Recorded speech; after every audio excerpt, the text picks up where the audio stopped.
Welcome to my channel. For me personally, this story began in the late 50s of the 20th century, although its roots go back to a more distant past. At that time, at the dawn of space exploration, the population, with few exceptions, were largely materialists. Few believed in God or the devil, especially us, the schoolchildren. However, in our area, there still occasionally appeared rare beggars, devout believers, who wandered through the settlement asking for alms for the sake of the Lord.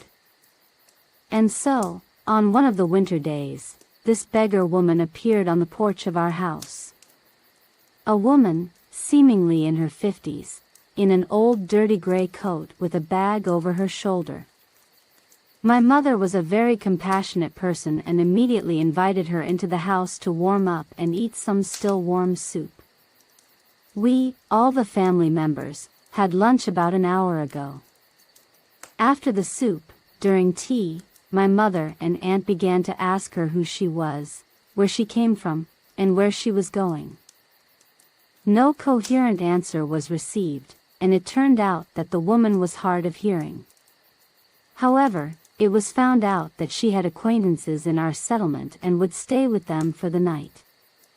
Then, the beggar began to ask my mother and aunt questions. The questions were absurd and somewhat eerie. "Do demons visit you and torment you?" To which my aunt gestured as if she was crazy, and my mother jokingly replied, "Yes, they do." The beggar then perked up and seemed relieved to have found a fellow sufferer, and began to tell about how she is tormented by demons and how tired she is of them. And then, on a sunny March day, Jack, our dog, barked loudly in the yard. I went outside and saw the strange beggar standing there. As usual, I let her into the house, knowing that my mother always invited her in to warm up and have a bite to eat. This time, our entire family was at home: father, mother, my aunt, elder brother, and the recently arrived grandmother.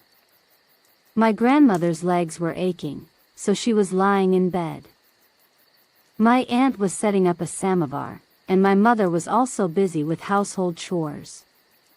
When the beggar entered the room and locked eyes with my grandmother, she seemed stunned for a moment, then turned around and silently headed for the exit.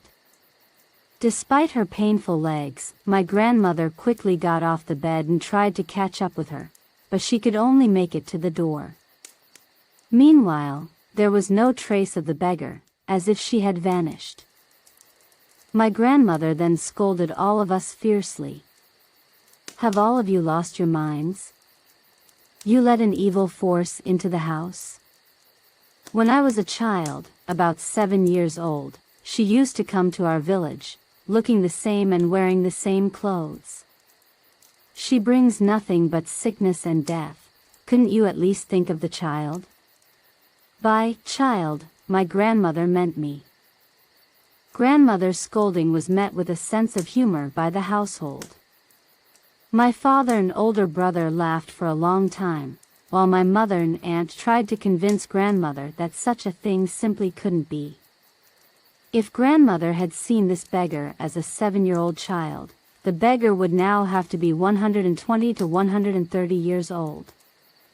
My aunt also added that she had bathed with her in the sauna, and the beggar had the body of a 40-year-old woman. I didn't believe my grandmother either, but I also didn't think my grandmother had lost her mind. She was a very interesting person who read a lot and knew a lot. After that incident, the strange beggar never appeared at our house again. The story was soon forgotten.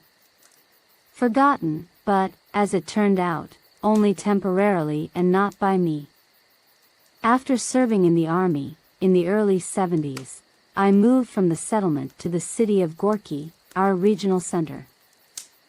By that time, my grandmother, parents, and aunt were no longer alive.